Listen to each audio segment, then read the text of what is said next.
A relentless, stabbing migraine, day 5. All right, next spot in the back.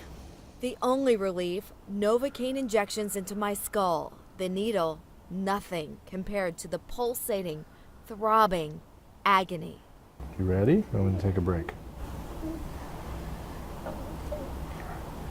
A migraine is a debilitating disease, an attack on the brain and nervous system. It's pain, it's nausea, it's dizziness, it's confusion, it's sensitivity to light or noise or smells or heat or any number of other things. Well, of course, this election is just filled with issues. It all started a year ago during a newscast. The right side of my face completely numb.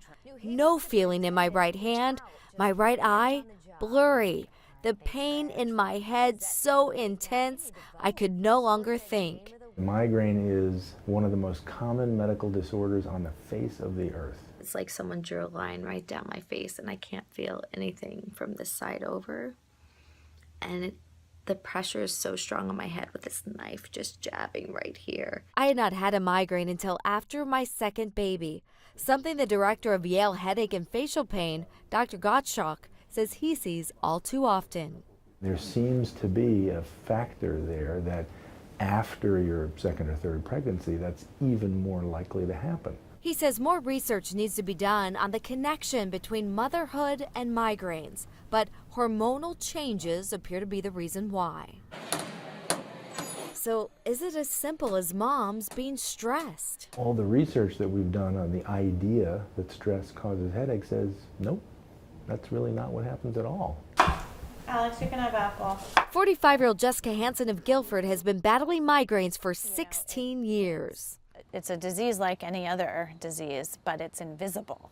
She's a part-time physician's assistant in New Haven, a full-time mom who experiences some form of head pain every single day. Feels like a vice that's being tightened.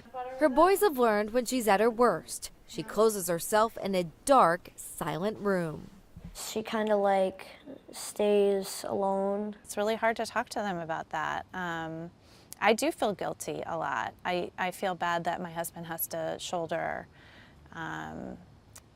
taking them to activities when I can't. This is a look inside the brain when pain sets in. You can see the intensity of the pain in red spread like fire. The problem, no treatment works for every migraine, so migraine sufferers are left to try to find something that eases the pain.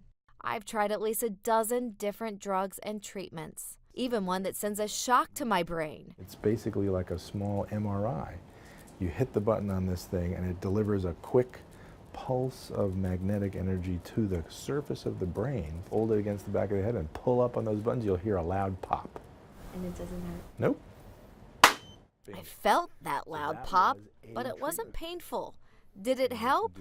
Not immediately, but I did feel better the next day. Even with 40 million people who suffer, there is not a single medicine designed specifically to prevent and stop a migraine.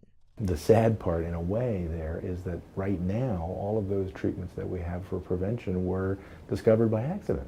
They were some person noticing that, gee, this blood pressure drug seems to help, or this seizure drug seems to do some good, or now Botox seems to help some people. The good news this spring, for the first time, drugs specifically designed for preventing migraine attacks will be available. The results of the trials that we're seeing in the studies that are going on now are terrifically exciting.